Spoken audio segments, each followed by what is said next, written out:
ये भोर से पहले का आखिरी घंटा है। जकार्ता की सड़कों पर गहरी नींद छाई हुई है और एक छोटे शांत कमरे में एक युवा पुलिस अधिकारी अपनी सोती हुई पत्नी के पास बैठा है, स्थिर अंधेरे में उसके चेहरे को देखते हुए। उसका पेट नई जिंदगी से भरा है। उनका बेटा 2 महीने में जन्म लेने वाला है। वो जाना नहीं चाहता, लेकिन उसे जाना होगा। वो अपना हाथ उसके पेट पर रखता है और फुसफुसाता है, डैडी जल्द ही घर लौट आएंगे। उसका नाम रामा है, एक स्वॉट अधिकारी, और आज उसे एक ऐसी जगह पर भेजा गया है जहां से बहुत कम लोग कभी वापस लौटे हैं। लेकिन बात यह है, रामा को पूरी सच्चाई नहीं पता, और रामा भी उस इमारत में अपने साथ एक राज लेकर जा रहा है।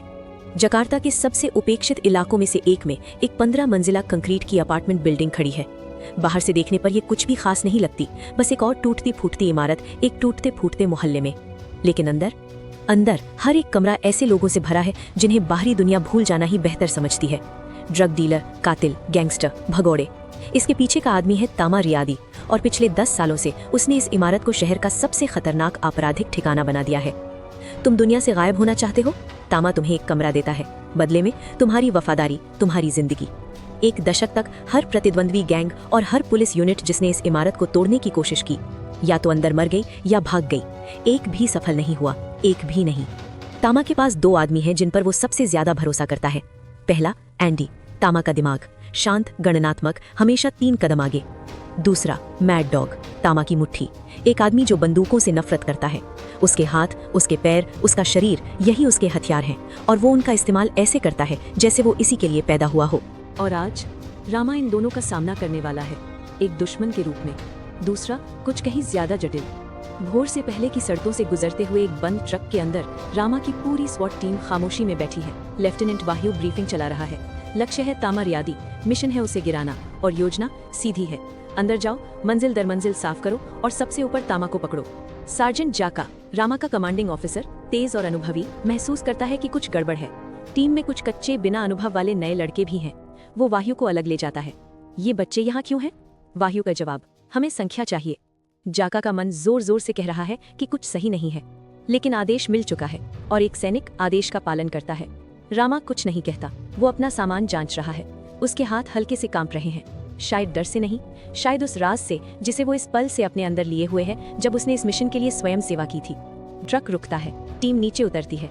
इमारत उनके सामने खड़ी है, अंधेरी, शांत, धैर्यवान, जैसे कोई जीवित चीज जो इंतजार कर रही हो। वाह्यू ने इस मिशन को कभी आधिकारिक तौर पर दर्ज ही नहीं किया। अगर ये टीम इस इमारत के अंदर मर जाती है तो कोई बैकअप नहीं आएगा, क्योंकि दुनिया में किसी को भी नहीं पता कि वे यहाँ हैं। खामोशी से आगे बढ़ती है।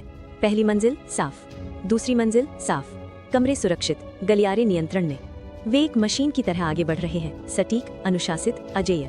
लेकिन छठी मंजिल पर एक बच्चा है, तामा का लगाया हुआ एक छोटा चौकीदार, सीढ़ियों के पास बैठा, बिल्कुल इसी पल के लिए निगरानी करता हुआ। टीम उसे देख लेती है, लेकिन कोई उसे पकड़ पाए उससे पहले। शार्पली, सडन, वो चिल्लाता है, एक छोटी सी चीख, एक ही पल। लेकिन इस इमारत में बस इतना ही काफी है। 15 मंजिल ऊपर तामा के पेंट हाउस में हर मॉनिटर पर वही दृश्य दिख रहा है। तामा देखता है और धीरे धीरे मुस्कुराता है। वो बिल्डिंग के पीए सिस्टम का माइक उठाता है। उसकी आवाज हर मंजिल, हर कमरे, हर गलियारे में गूंजती है, मुलायम, धीमी, लगभग सुखद। गुड मॉर्निंग सबको। लगता है आज हमारी बिल्डिंग में कुछ मेहमान आए हैं। जो भी निवासी इन अवांछित मेहमानों को हटाने में मदद करेगा, वो यहाँ हमेशा के लिए मुफ्त में रहेगा। इमारत का हर दरवाजा खुल जाता है। हर दिशा से हथियारबंद लोग निकल पड़ते हैं, हर मंजिल से, हर सीढ़ी से। स्वॉट टीम घिर चुकी है, संख्या में कम, हथियारों में कमजोर, और पूरी तरह कट चुकी। अब टीम समझती है ये कभी सामान्य रेड था ही नहीं। संचार बंद है, बैकअप का कोई जिक्र नहीं, और वाह्यू जिसने उन्हें यहाँ लाया कॉल करने से इनकार कर रहा है। जाका उसे कोने में घेर लेता है, आमने सामने। इस मिशन की अनुमति किसने दी? आधिकारिक रिकॉर्ड कहाँ है? वाह्यू के पास कोई जवाब नहीं, और तभी जाका सब समझ जाता है। ये मिशन एक जाल था। एक भ्रष्ट वरिष्ठ अधिकारी, रेजा, जो कहीं सुरक्षित ऑफिस में बैठा है, उसने वाह्यू का इस्तेमाल करके इस टीम को मोहरे की तरह भेजा। असली लक्ष्य न्याय नहीं था, असली लक्ष्य था तामा को हटाकर उसका साम्राज्य अपने कब्जे में लेना। ये 30 आदमी कभी वापस आने के लिए भेजे ही नहीं गए थे।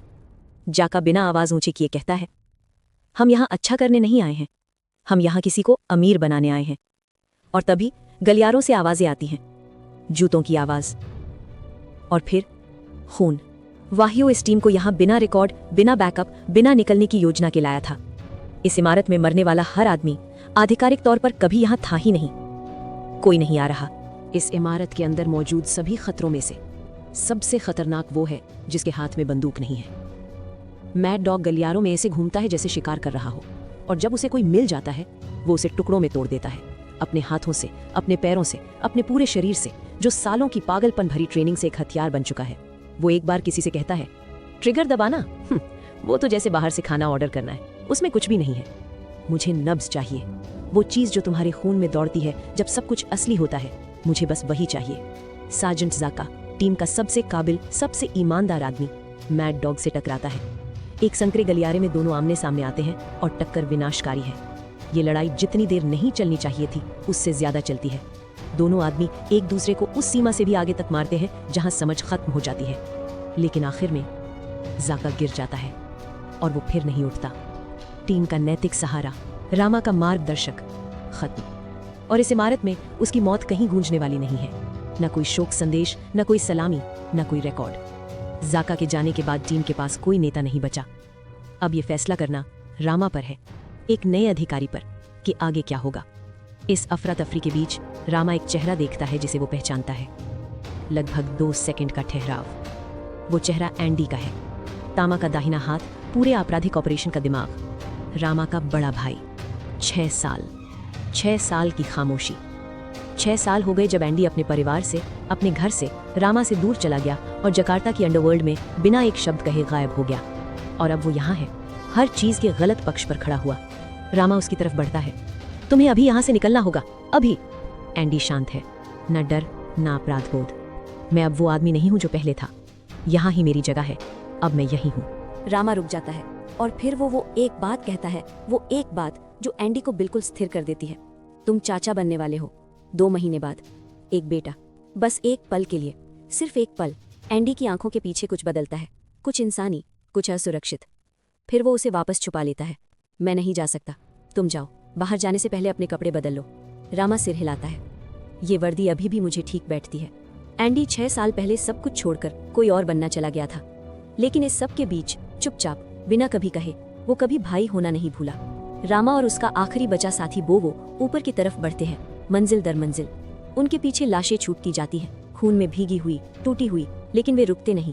15वीं मंजिल, तामा का पेंट हाउस, वो कमरा जहां वो आदमी जिसने ये सब शुरू किया हर सेकंड इसे देख रहा था। तामा आराम से बैठा है, लगभग बोर। वो पुलिस को पास आते देखता है। तामा मुस्कुराता है, जैसे वो किसी पुराने दोस्त का इंतजार कर रहा हो। वो वायु की तरफ मुड़ता है और बिना किसी भावना के सब साफ कर देता है। क्या सच में तुम्हें लगा था कि तुम जीत जाओगे? तुम तो शुरू से ही मर चुके थे। रेजा ने तुम्हें यहाँ इसलिए भेजा था ताकि तुम भी गायब हो जाओ। तुम कभी इस खेल के खिलाड़ी थे ही नहीं, तुम बस एक ढीला सिरा थे जिसे साफ करना था। वायु, वो आदमी जिसने आत्मविश्वास से 30 अधिकारियों को मौत के जाल में भेज दिया, कांप रहा है। सच्चाई उसके सामने खड़ी है। वो इस खेल में कभी खिलाड़ी था ही नहीं, वो एक मोहरा था। और तभी एंडी कमरे में प्रवेश करता है और सब कुछ बदल जाता है। रेजा ने तामा को पहले ही खबर दे दी थी, इसलिए वो तैयार था, लेकिन एंडी पूरे समय चुपचाप रामा की रक्षा कर रहा था और तामा ने इसे कभी आते नहीं देखा। पेंट हाउस फट पड़ता है। एंडी तामा के खिलाफ अपनी चाल चलता है। वो काम करता है जिसकी किसी ने उम्मीद नहीं की थी। वो अपने भाई के सामने खड़ा हो जाता है। इस अफरा तफरी में वायु अपनी बंदूक उठाता है। तामा, वो आदमी जिसने 1 दशक तक इस शहर की हर चुनौती को झेला था, जिसके पास हर गंदे सौदे, हर खरीदे गए बैज, हर भ्रष्ट हाथ मिलाने का रिकॉर्ड था, एक ही गोली से गिर जाता है। वायु ने तामा को न्याय के लिए नहीं मारा, उसने उसे इसलिए मारा क्योंकि तामा का जिंदा रहना मतलब था सब कुछ उजागर हो जाना। रेजा का नाम, वायु का नाम, हर सड़ी हुई चीज जिसने इस मिशन को संभव बनाया। ये बहादुरी नहीं थी, ये आत्मरक्षा थी जो हिंसा के रूप में छिपी हुई थी। लेकिन रामा ने सब कुछ देखा और वो इसे जाने नहीं देगा। वायु ने सबूत मिटाने के लिए तामा को मारा, लेकिन तामा ने पहले ही इस तरह की गद्दारी के लिए तैयारी कर रखी थी। उसने सब कुछ एक हार्ड ड्राइव में डाल दिया था, हर नाम, हर रकम, हर भ्रष्ट सौदा छिपा हुआ, इंतजार करता हुआ। एक आखिरी लड़ाई बाकी है। मैड डॉग, वो आदमी जिसने जाका को मारा था, रामा को ढूंढ लेता है और इस बार कोई रुकावट नहीं है, कोई ध्यान भटकाने वाला पल नहीं। यही वो लड़ाई है जिसकी तरफ पूरी रात बढ़ रही थी। एक छोटा कमरा, रामा और मैड डॉग। मैड डॉग के पास कोई हथियार नहीं है अपनी पसंद से, और फिर भी वो उस कमरे की सबसे डरावनी चीज है। रामा घायल है लेकिन हार मानने से इनकार करता है। वे लड़ते हैं। ये अब सिर्फ एक्शन नहीं है, ये जिंदा रहने की लड़ाई है। ये वो है जो तब होता है जब 2 लोग एक दूसरे को गिरने नहीं देना चाहते। लंबी, क्रूर, थका देने वाली लड़ाई के बाद मैड डॉग गिर जाता है। इस बार वो उठता नहीं। रामा इमारत के गेट तक पहुंचता है। बोवो उसके कंधे का सहारा लिए हुए है और वाह्यू हाथ बंधे हुए उनके बीच चल रहा है। लेकिन बाहर कदम रखने से पहले एंडी वहां है। वो रामा के हाथ में एक हार्ड ड्राइव रखता है। तामा की असली विरासत, उसमें हर भ्रष्ट अधिकारी का नाम है, हर खरीदा गया अधिकारी, हर वो इंसान जिसने इस डरावने खेल को संभव बनाया, हर वो जिसने उन आदमियों को मरने के लिए भेजा। एंडी की आंखें वो कहती है जो उसका मुंह नहीं कहता। बुनावर को ढूंढना। वो एक अच्छा आदमी है। रामा ड्राइव लेता है। उसे पता है उसमें क्या है। उसे पता है शायद यही एक चीज है जिससे आज की रात का कोई मतलब निकल सकता है। गेट पर दोनों भाई आखिरी बार आमने सामने खड़े हैं। रामा पूछता है, तुम यहाँ क्यों रहते हो? एंडी का जवाब धीमा है और उसमें सब कुछ समाया है। उसी वजह से जिस वजह से तुम वो वर्दी पहनते हो, वो मुझे फिट बैठती है। रामा मुड़ता है, वो चलता है, वो पीछे मुड़कर नहीं देखता। एंडी उसे देखता है जब तक वो नजर से ओझल नहीं हो जाता, और फिर इमारत के दरवाजे उनके पीछे बंद हो जाते हैं। यही है the red redemption. The red सिर्फ एक एक्शन फिल्म नहीं है, ये एक ऐसे आदमी की कहानी है जो अपने भाई को ढूंढने अंदर गया था और सच लेकर बाहर निकला। ये भ्रष्टाचार और वफादारी की कहानी है, उन लोगों की जो सुरक्षित जगह से आदेश देते हैं और उन लोगों की जो उन आदेशों का पालन करते हुए मर जाते हैं। और ये एक वर्दी के बारे में है, चाहे वो कैसी भी हो, और उसे पहनने का मतलब क्या होता है। अगर आपको ये ब्रेकडाउन पसंद आया तो लाइक बटन जरूर दबाएं। ये सच में चैनल को बढ़ने में मदद करता है। सब्सक्राइब करें अगर अभी तक नहीं किया है, और नीचे कमेंट में बताइए कि आपने द रेड देखी है, और अगर देखी है तो कौन सा फाइट सीन आपको सबसे ज्यादा याद रहा। अगली वीडियो में मिलते हैं, सुरक्षित रहिए।